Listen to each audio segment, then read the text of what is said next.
First of all, ladies and gentlemen, do please silence your electronic devices, please.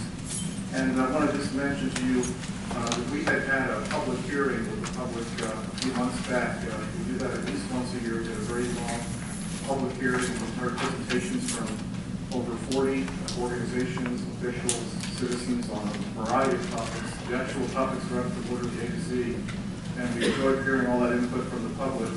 At that time, we discussed having a workshop to focus in on one issue, which is what we're doing this evening. This is a workshop. So the opportunity exists in a workshop for members to take one or two or a limited number of subjects and focus in on them and get information and then have an opportunity to perhaps discuss that among themselves in full public view and then decide what, if anything, might come out of that. So that's what we're doing today. That's why we call it a workshop. You'll notice that we have the agenda. We have a very busy agenda, a lot of information coming to us. And I did put public input there near the end for adjournment. But I wanted to mention to you that that would be a time that's permitting for that, because we have to really be out of here by 8 o'clock this evening. But I want to mention to you before we get too far involved in this that you always have the opportunity to provide public input to your representatives and senators through a number of means. We don't get to it today for any reason. We all have the House website, the Senate website. The members and senators are listed alphabetically. You can just go in there and find your senator, your representative, or all of us. And you can click on there, it'll set up an email for you to send to us. You can also call us, you can also visit us, and we can be visited in our offices here in the district or in Tallahassee when you're up there. So I want to mention to you, public input can come in a lot of formats, and we encourage you to do that. So what we're going to do today, the first portion of this substantive agenda, after we have the introductions from our members, informational presentation. We have 3 presenters who are going to give us timely information about water issues in Lake County. One of the things that's on a lot of people's minds is the lake levels. Another issue is the quantity of water available for consumptive use and the quality of that water, both for consumptive use and other purposes, including business and recreation. So these informational presentations are going to help us understand where we are currently, what's being done currently at the local level to try to address these issues. Then we're going to move into another section of the agenda, local entity roles and responsibilities, where we, as a delegation, are going to exercise our oversight responsibility and hear from these agencies at the local level that we're responsible for as legislators, either because we created them, or our president in office did, or because we're responsible for funding them, or any other type of support. That will be the second part of the workshop. So without further delay, I'd like to turn it over to our Vice Chair, Senator Hugel, for her opening remarks, and then we're going to school. Thank you very much. I just want to make sure I'm on very much, which mic is working, but in any event, can you hear me? Yes? All right. I'm Dorothy Buechel, and I'm the senator from District 8, which includes parts of Lake, Marion, and Volusia County. I'm so proud to represent you. I want to thank Chair Metz for taking the lead on this issue. This issue is going to be at the forefront for all of us, whether we're in the House and the Senate this year, as we are preparing now for session, which we started the first week in March, and as we go into session. We heard some information at the meeting that Chair Metz was talking about, but we wanted to take the opportunity to really delve into this into much more detail. So I'm very happy to be here today. I'm happy to hear from some of you after the presentation, so we know what's on your mind. That's what we're here for, is to represent you. Thank you. Thank you, Vice Chair. Good evening. I am Representative O'Toole. I support District 33, which is portions of Lake, portions of Marion, and all of Sumter County. I'm anxious to learn about water issues. I will admit I don't have as much knowledge about that as maybe others. So I'm eager to learn and listen and learn from the experts. Thank you for having me. Thank you very much, Representative O'Toole and Senator Hugel. And with that, we'll move into our informational presentations from number 5 on the agenda. We'll begin with lake levels and hydrology. A presentation from Michael Perry, the Executive Director of the Lake County Water Authority. Mr. Perry, you're recognized. Thank you, Mr. Chairman, delegation members. This is going to be a presentation similar to what we did in South Lake County, but for those lakes, but it also including the information on the Harris chain as well. It's My charge up for just a second, Mr. Perry. I'm sorry for the interruption. We'll let Senator Hayes get situated here, and then we can pick up at the beginning of your presentation. Yes. And I apologize for being late, Mr. Chairman. Well, thank you. I didn't make that announcement, Senator Hayes. Yes, sir. And I should say, no one else was involved in this but me, reserved the invitation for you to do. Okay, seriously, the member of the assembly, it's a wonderful prayer you let us in there. It'd be nice if you could do that for us, sir. So, good, sir. When you're ready. I think we're all ready, aren't we? Yes, we are. Thank you. Join me in prayer, please. Father, we thank you for the privilege to live in America.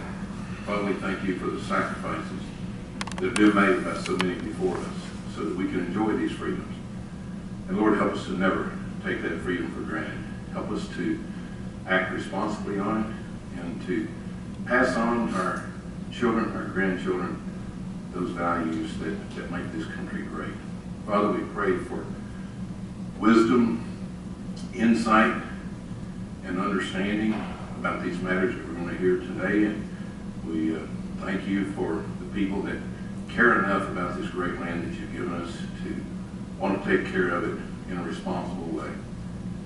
Lord, we just pray that we will see what you want us to do and give us the courage to do it. In Christ's name we pray. Amen. Thank you. Okay, Mr. Perry, you can take it from the top, and we're all here who's going to be here, so thank you. Thank you, Representative Metz. What I was going to mention to you is that you've got copies of this presentation at your table. The thicker one is the one I'm doing now. The thinner one will be the one later. What I was struggling with a little bit today, trying to figure out how to squeeze all this information related to two major chains of lakes into about the 15 minutes that I was given. And I guess the one simple explanation is it's really all about rainfall. Lake levels right now and historically have been all about rainfall. The rest of the presentation is going to, for the most part, be because of or the lack thereof of rainfall. And so that's really what I want to try to focus on. It's really the primary reason. And in Lake County, since 2005, we have had really not less than average rainfall each year since 2005, and in some cases, pretty significant rainfall deficits. This graph represents the departure from average. The average rainfall is about 50 inches, a little more than 50 and a half, a little less than 50 and a half. And this past year, countywide, the county average, we were 11 inches less short of average rainfall. Some people might think that it's rained a lot, and it rained like crazy over the summer, but frankly, it did not. And it kind of depends on where you are in the county that would determine whether you have what your rainfall situation is like. I know it might be a little bit difficult to see to get all this information on here, but I can make it available later. This is the Emerald gauge, for example, is the one that's up closest to Umatilla and to Lake Yale. And in this area, over the past few years, for this past year, for example, it was 20 inches, almost 20, a little bit more than 20 inches below average rainfall there just this past year. Prior to that was on the heels of the year before that. It was 12 inches below average rainfall. The year before that, 16, almost 17 inches below average. If you add all those cumulative below average numbers up, since 2005, actually including 2004, that's nearly 90 inches of rain, if my math is right. 90 inches of rain that did not occur in an area which is equivalent to about 7 feet of rainfall that did not occur. And it's pretty similar throughout the other areas of the county as well. We have been in a persistent, for whatever is persistent drought for the past 10 years or so. And the last time we were in above average rainfall in 2004, the hurricanes that came and crossed over us, and then 2005 we were brushed by Linda or whatever the name of it was, whatever the name of it was. But other than that, we have not had tropical activity around Lake County since 2005. That rainfall deficit, lakes respond to rainfall, flooding, and lack of rain. Because there's a message to leave with you tonight that it's all about rainfall. You can't recover lake levels with average or below average rainfall. If you have a deficit, you need to obviously get more each year. And usually typically where you get a lot of that refilling the lakes quickly is when we have that tropical activity, those high intensity periods of rain. And we just haven't had it since 2004. If we look at, this is cumulatively throughout Lake County, we're almost 5.5 3 feet short. That's an average throughout Lake County. If you look at the Harris chain, it starts at Lake Hopkins, water drains from Hopkins to Eustis, and Yale contribute to that, goes into Griffin. And those lakes are managed. They have controls, a series of structures on them, and they're generally managed for three ways. And one, they want to get to a level any higher, they call it maximum desirable. This is generally the regulation schedule, the way it's in place now, that the lakes would, if there's water there, the lakes would come down during the summer, would be brought down during the summer in order to accommodate any hurricanes or any tropical activity that would fall into the minimum desirable level. Keep in mind that this was a schedule that was established for the Water Management District way back by the Corps of Engineers, and it is primarily for flood control. And the district takes flood control very seriously. They're the ones that operate the structures to meet the schedule. And again, it's all about flood control. It's not about necessarily managing the lake or the health of the lake. If we look at current conditions, this was as of yesterday, as of a couple days ago, that the lake levels in the Harris chain range from about a little bit more than 2 to slightly less than 2 feet, about 1.5 feet in some places, below where the regulation level would have it for this time of year, sort of that bottom end of it. And they're even below that minimum desirable line, so it's really dry, and that's about the bottom line. The structures, there are 3 structures that are used to control the lakes. And I want to zip through a bunch of this data just to show you why we're watching it, kind of what it all means. And hopefully if we need to talk about it more in some detail later, we can do that. If you look at Lake Poplar, for example, this is the line, the maximum, this is as of 2009. There's that maximum desirable, the dotted line, dashed line is where the regulatory structure would be, and here's the minimum desirable. And this is where the lake levels actually occurred. So this was starting in about 2009. That you can see the lake was well below the minimum desirable even. We had a little bit of a wet spring, and that's what this represents, is rainfall right on the scale on this side. And then this one down below is flow out of the structure. So there was only minimum or base flow coming out of the structure during that time in 2009. Get a little rain, the lake responds. Get a little more rain, the lake, this one was flirting with minimum desirable. Never quite made it to the regulation schedule, and then you can see the structures were only at minimum flow, nothing more than that. If you look at 2010, it's interesting that we got a pretty wet spring in 2010. The lake level actually got above, in some cases, the regulatory structure, or rather the regulatory levels. And the district opened the gates, opened the structure to allow the water to drain out, until that trend was coming back down towards the regulatory schedule. When it got to about regulatory schedule, they didn't want to let more out, so they had no more flow.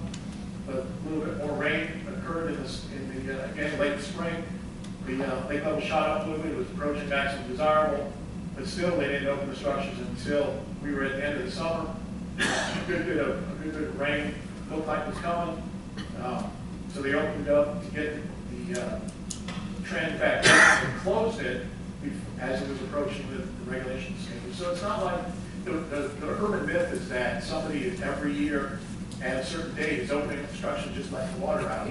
That's not the case at all. It's all based on this regulation schedule that's been adopted, and that if it's above it and it's below the flooding level of the maximum desirable, that's good. Let's try to keep that water in there. But as it starts going below that level, let's shut anything off and don't let it go below there. 2011. It sort of stopped. It kind of stopped raining at the end of 2010, and the lake never recovered. Even though there was a good bit of rain in the summer for a very short period, the lake started to creep up, but it never made it there. In 2013, more of the same story. That the lake has just never gotten there. We've not gotten sufficient rainfall to allow the lakes to recover. We look at Eustis and Harris, similar story, this 2009. When the rains occur, the lakes recover. They get to the regulation schedule. Then it was approaching a flooding condition, so the construction broke a little bit. Similar to 2010, except a little more extreme. They were approaching maximum desirable in some areas, so there was a good bit of flow that came out through the morel structure. But as the levels came back down towards the regulation schedule, the flow would stop until there was concern about something heading towards flooding, and then they would let enough out to start the trend back down, and then stop once it got there. Same story, unfortunately, this area that after 2010, the range just kind of didn't make it, and the lakes flirted with the minimum desirable, but really never made it. That was all the way through the end of December, last year. But similar story, Griffin, that there was a huge spike at the end of the summer in 2008, and they were almost flooding, so the district quickly opened up the structure. You can let a lot of water out of Moss Bluff, so for a short period of time, it's easier to control flooding there. So let that water out, and it turned back towards the regulation schedule, and there was no more construction after that. Similar story, I'll just go through these real quickly. Similar story there compared to some of the other ones, the other lakes. The issue is that lately, over the past 4 or 5 years since the construction of the district, or rather the lakes never get to that minimum desirable. The main people that are currently, since 2007, or April 27, 2012, almost 21 months, the district has closed the structures tight. There has been no flow out of any of the lakes. And there's a very long story related to that, and I don't think I have time to tell you about it tonight, other than just to know that that whole flow level flows in and out of the lakes has been a topic of some discussion. Currently, because of low water levels everywhere, the construction has been closed for almost 2 years. In Claremont, it's a little bit different story. Fed by a big little creek, and then it works its way through the major chain of lakes on its way out to the Flatland River and away up on its way towards Lake Harris. The drainage basin there, though, is a little bit different. These lakes are not controlled like the Harris chain is for flood control. The drainage basin, the water has to fall within this red line, or within that red line, in order for it to really get to the lakes. And if it doesn't, there's really not that much of an option. This basin stretches off this whole county, Imperial down here, according to the letterhead, all the way down here. This is like Lake Lowry. This is Little Creek on this side. Here's Lake Louisa. So water has to flow into those, fall into those districts, into those basins in order for water to end up in the lake. I wanted to show you this picture just for one quick reason. You might do this very often. It's called tension surface. That if you were to punch a hole into the aquifer, the pressure from the atmosphere would bring the water up a certain level. If your lake is above that tension surface, then essentially sinkhole, that water drains into the aquifer. If your system is below it, then it can become a spring. The water will rise to the top. So, and why that's important is that it's a little bit harder to read or harder to see chart. But what this describes is that this is Lake Pumpkin down here, Lake Harris, Lake Dora, Lake Eustis, Lake Griffin, Lake Yale is up here. Anything in red, in green, or red or yellow, anything other than blue, essentially means that in a hydraulic perspective, it's more of a recharge, that it would drain into the aquifer. Lakes would more tending towards draining into the aquifer. If it's blue, it means you're in a hydrologic situation where you might actually see some springs, water coming out into lakes. And if this is, for example, this is Coordinate Springs down here, a pretty major lake. There's springs in Lake Apopka. There's some other springs along the southwestern side, rather, of Lake Harris. This is Bud Spring over here. So there's some pretty major springs. And that's kind of the difference between, a little bit of the difference between why the Claremont chain is a little bit lower than the Harris chain, because the Harris chain is getting the advantage of having groundwater coming back in the springs. Let's talk about the Claremont chain for just a minute, related to historic flows. That because it's not controlled, though, it really relies on nature more as much or more than the Harris chain, that if you don't get the rain, the lakes will not respond. This is a graph for the past 30 days. You can see that it's kind of drifted off a little bit. This doesn't include the rainfall from yesterday or the day before. So it probably likely you'll see it'll spike a little bit of a spike up, but it's just generally for the past 30 days. Over the past 6 months, lake levels have increased and kind of held their own for a while until it stopped raining. If you look at the past year, that is actually lake level is almost a half a foot higher than it was the same time last year. So I guess if you're looking for a silver lining behind the clouds, that in this situation, in this case, that the lakes actually have responded to the little bit of rain that we did get last year. But we get people telling us all the time that I've been here for 5 years, and this is the worst it's ever been. And frankly, it's not. And this is, as of a couple days ago, you can see that lake levels have been a lot worse over the previous years. And you think those were bad. You know, if you were here, those of you that are here in 2002, this was the worst of the worst. That it's been at a little bit more than 87 feet, which is about 10 feet below where we'd like to see it. And with a lake that is shaped more like a saucer than a bowl, a little distance vertically and turn into a whole bunch of distance horizontally in terms of lake level decline. And if you look at over the period of record, there's water level records from 1946, or back to about 45. Rather, you can see, and I put this yellow with the red line to kind of show where it is today versus where it's been over the past years. This is kind of unprecedented things that happened in 2000, drought conditions in 2000. It's the worst lake levels that we've seen and recorded since we've been reporting data. Who knows what it's like prior to that? But this is kind of unprecedented. And the interesting thing is that on the heels of this unprecedented drought, there was record rainfall that next year, 2003, and I'll show you what that means to the lakes in just a second. But then here we are back in more drought conditions. So this is now the second worst drought conditions we've ever seen. And drought actually coming out of that. So we've had 2 record drought conditions within the past 10 years. But it's also, at this level, it's also been there before, 94, 82, and in the late 60s, right around 60 to 61, this is Hurricane Donna, and what happened in 61 caused that level to come way up. So I guess the point is that they go up, they go down. It's all about rainfall, and it's all about tropical activity. We try to measure, to help the people in South County understand rainfall and rainfall deficits, that we've got, there's a couple of gauges nearby those basins.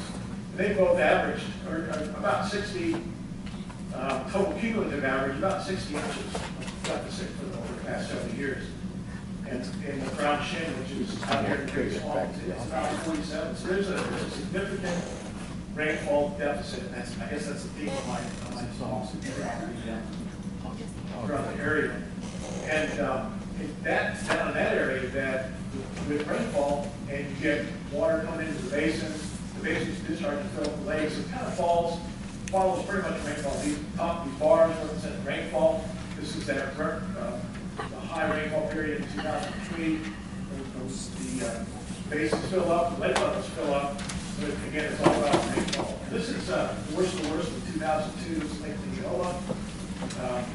Kind of ghost town, or a desert rather. And this is Lake Louisa in that same period of time. But 1 year later, a little less than a year later, with all the rain, the lakes recovered. So to me, it's indicative of rainfall. But those people are convinced that it's not rainfall, that something else is happening. Somebody's doing something has done something, and needs to be identified and needs to be punished for it. But if you look at rainfall, lake level versus annual rainfall, again, it pretty much mirrors. This is lake level, and this is as far as rainfall. It pretty much mirrors, for the most part, rainfall. The lake levels will respond when the rain comes. The lake levels fall when the rain doesn't occur. This is the aquifer, not the surface water, but rather down in the ground, the aquifer levels. Same thing that lags a little bit. When the rains come, it fills up. When the rains go away, it lags off. One thing, though, to point out with this one, I'm not sure how to describe it to you yet, if you draw a line through that to try to get some sort of mean or rather a regression line, it looks like it's trending downward, like the aquifer level. Levels are trending downward over time, at least during the years since 1982 when it first started measuring. And so I think it's something that's kind of thing you can pay attention to, and the district will likely talk more about that in their part of the presentation. We've had several modeling efforts trying to sort all this out as well. We did some work in 2003 and trying to determine whether it's pumping or whether it's lack of rain. 2003, if you recall, said that only 4% of that lake level decline, and the time was about on nearly 10 feet. Could be explained by anything other than lack of rain, pumping, withdrawals, and anything else. So conversely, 96% of that was all related to lack of rain across the lake levels to decline.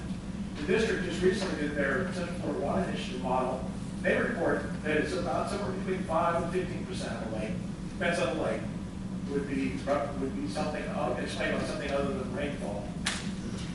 We did some work just very recently, similar thing, trying to dust off that old model and see what if there's anything we can come up with to cast a wider net. And what they're saying is generally groundwater withdrawals as a whole during that modeling period in 2005 do not have a significant impact on water levels, on lake levels rather.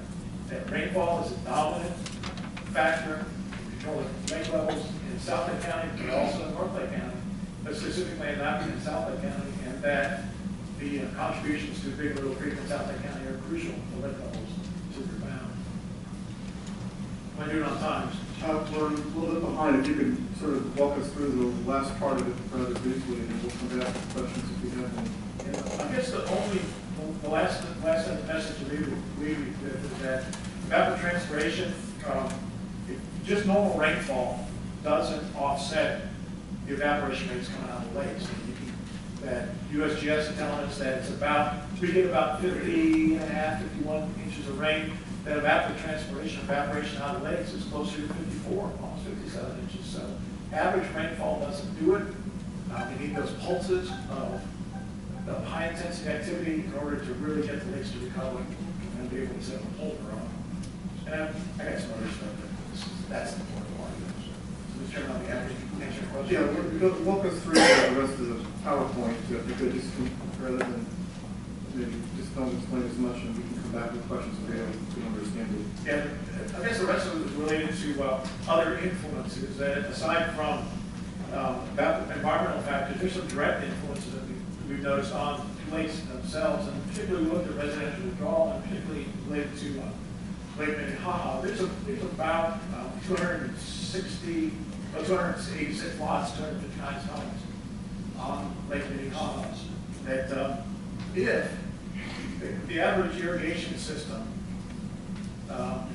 based on literature values, is about 25 gallons per minute for an average home. You're allowed to use up to an hour per zone. So an hour per zone would get you about 60 gallons. Or if you do an hour per zone, you got 1,500 gallons per hour, I'm sorry. Based on a 25 gallon per minute system at 60 minutes for an individual zone, you'd be using 1,500 gallons per hour from one zone. You can have up to 5, assuming you have up to 5 zones, front yard, backyard, side yards, flower bed, that you could be using 7,500 gallons per day just for that irrigation day. If you do that, you're allowed to do that 2 days a week, sometimes during the year, but for assumption's sake, that's the maximum you can do it. If you do that 2 times per week, you're using 1,500 gallons per week. If you do that every year, you're using 780,000 gallons per year. This is one residential house we're talking about.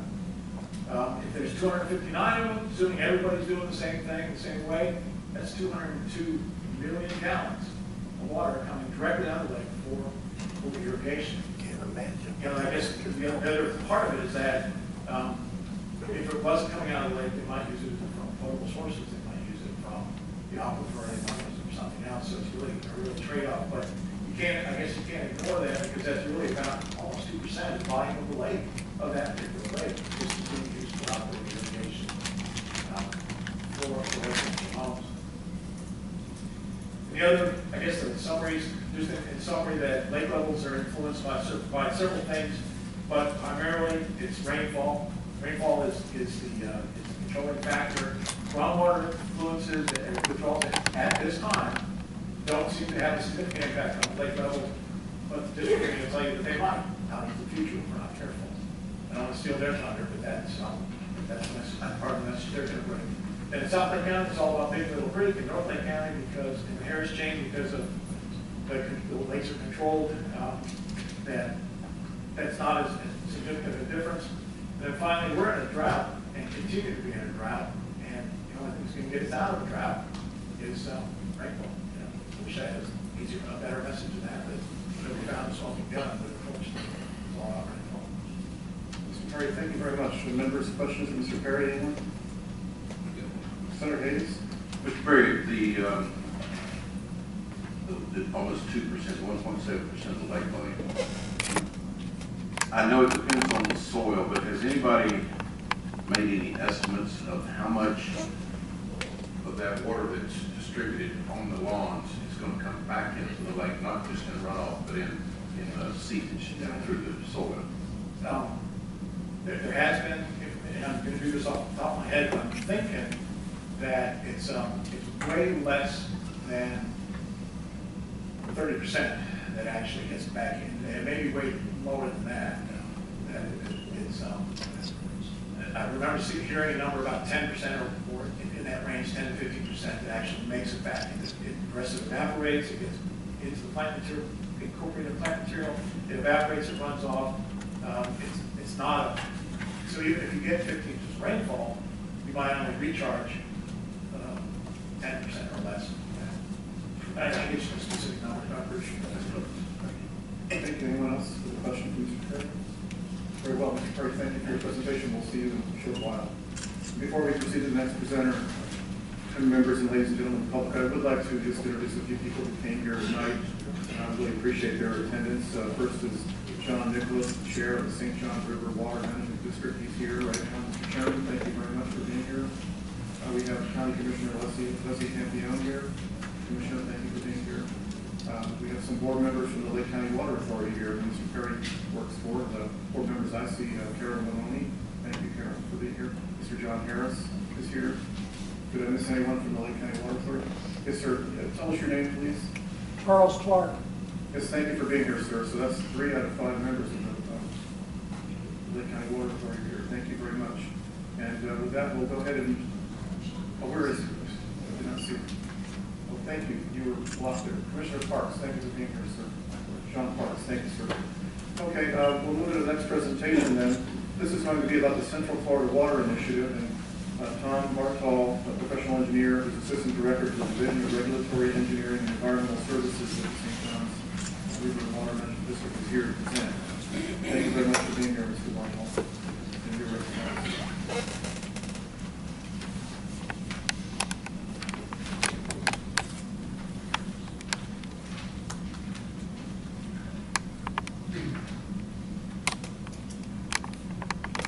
Thank you. It's a pleasure and honor to be here. And I am Tom Bartol. I work at the St. John's, but I'm representing all the men and women from the Central Florida Water Initiative that have been working so hard over the past 3 or 4 years to develop the first ever regional water supply plan. This is what I'm going to talk. I'm going to go pretty quickly what the Central Florida Water Initiative is, the water supply plan, results of our evaluations, some of the things that we have in our plan about South Lake County solutions and how we want public involvement in this plan.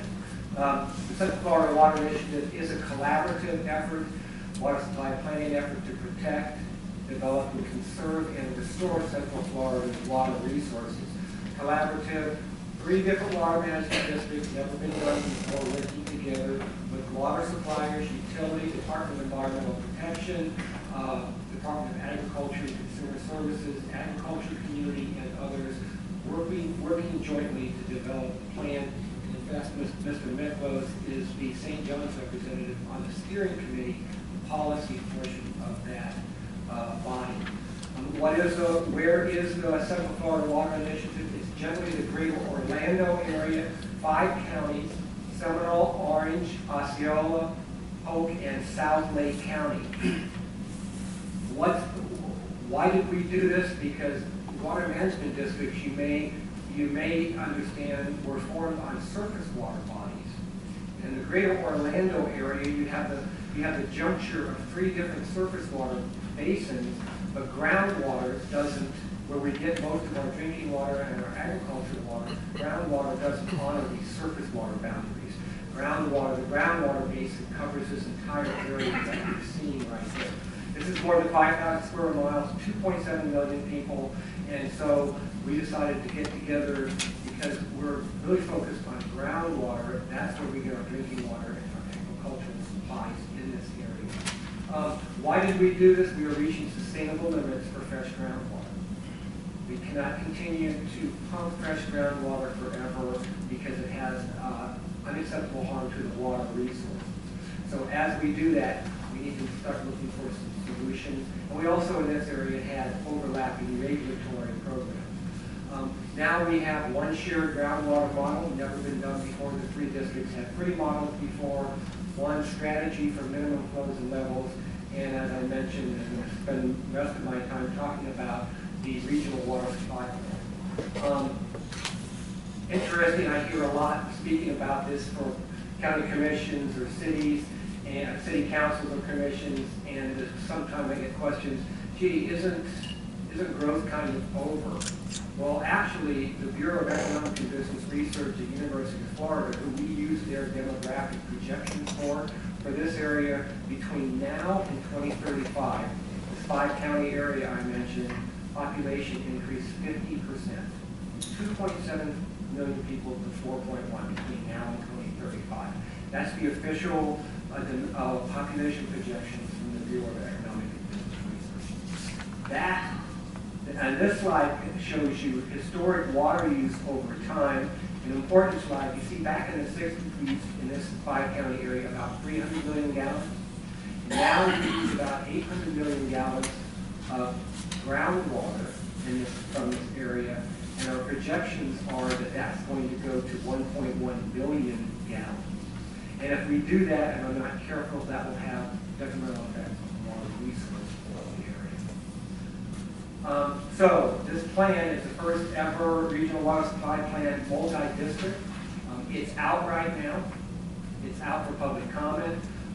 And so your staffs and the public are looking at it, providing comments. We've had 4 or 5 public meetings already on this and workshops. I've spoken in this chamber to the commission on this plan. So we're out getting the word out that we want comments.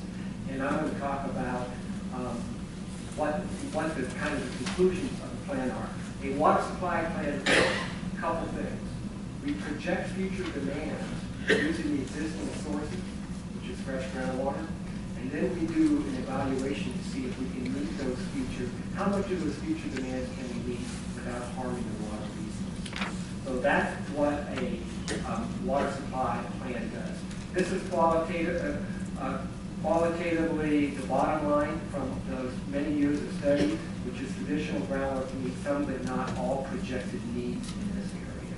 So we are reaching the sustainable limits of that fresh groundwater. This is quantitatively, if you recall, I mentioned we use about 800 million gallons a day in this 5-county area. We need 1.1 billion. We have about 50 million gallons more before we reach that sustainable limit. So in this plan, we have to provide solutions for up to 250 million gallons a day. How are we in this plan going forward going to ensure that water suppliers, agriculture, and others, how are we going to meet those demands? Just a little bit on the resources, on areas that are susceptible to groundwater withdrawals. Up in this area, we have the Wakaiga Spring System.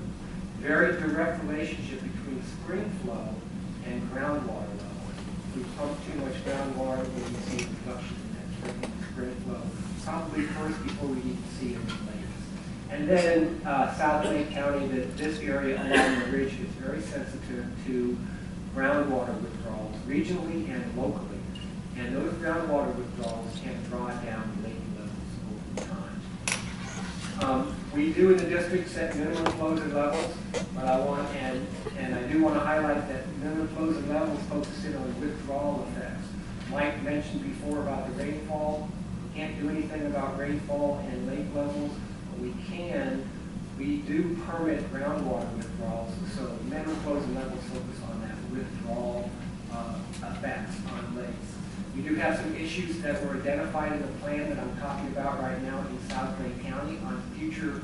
If we did all of those future demands with existing sources, we would not be able to meet the MFL in this area. So we are developing strategies to be able to do that, to be able to meet those demands. Projects, measures, increased conservation is one of the first things that we look at, and this is kind of generally what some of the approaches are for our strategy.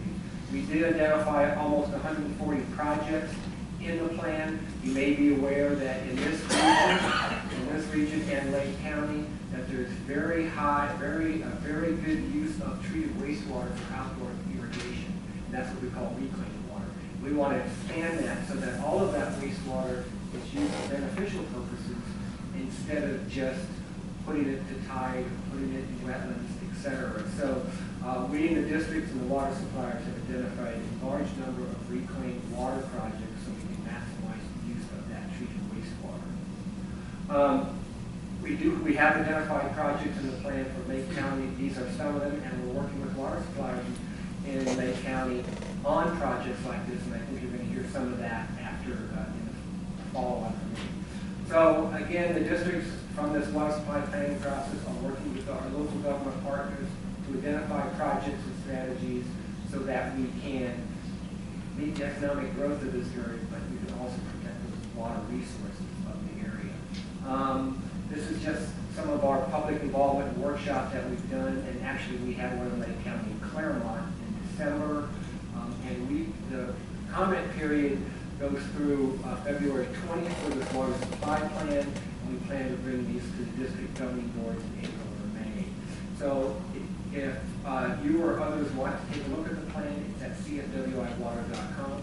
You can also make comment there, you can email me, but I think I would conclude with the bottom line is that we have to change the way we do it in the water supply area.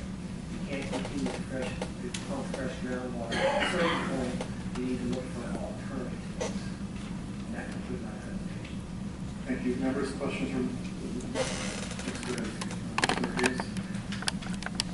Mr. Bartow, is your group looking specifically for alternative water supplies, and if so, what ranking, if you will, if it's not premature, are you putting on capturing surface water from rivers, creeks, etc.? Yes. And putting in reservoirs and saving it for. We are specifically looking at many surface water projects. We kind of, in our business, the cheapest thing to do is water conservation. There's a lot that has been done in this area, so that reaches a limit. And then we're looking at maybe brackish surface water and stormwater. We're trying to capture stormwater. For example, we have a project in St. John's. We're taking water off I-4, and we're going to capture that and put it to use that for beneficial reasons. Surface water for streams and rivers, and we're doing studies on that. And then the last one is more brackish groundwater, going deeper into the aquifer under where the fresh groundwater is. And that would just, that costs more to treat that, but that's another source that we're looking at. So we're looking at all of those sources. Thank you. Mr. Marshall, I have a question for you. Back to that slide that you had about the 800 million gallons per day current use, and then 850 million gallons per day that's projected to be the limit of sustainability. Where does that 850 million gallons per day sustainability number come from, and how well accepted is that in the scientific community?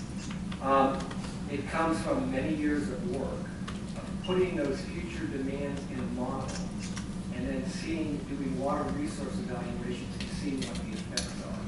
For example, what we saw when we put that 1.1 billion in the model, at about 850 we started to see lowering of lakes in Lake County. We started to see spring flows in the Cairo system decrease to a level that were below the acceptable level.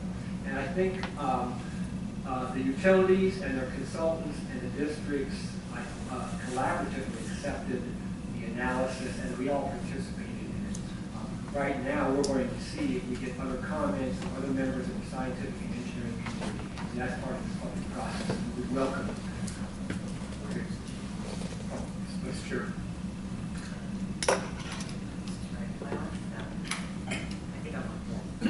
No, I'm not, okay. Vanya, yes. Many buttons. I have one question following up on that. When you do your models for the future, do you assume a certain type of development that's maybe similar to today, or based on years of activity? Or how do you approach what you think future development will be in 2035? We do assume a certain development pattern now, and that's another way that we can reduce the future demands, and we're looking at that. But what we do is we take the current water use per capita, and we extend that out to meet those future demands. And that is an area that we can see reductions as we go forward. So we take the current water use and project it out, and if development changed or we had more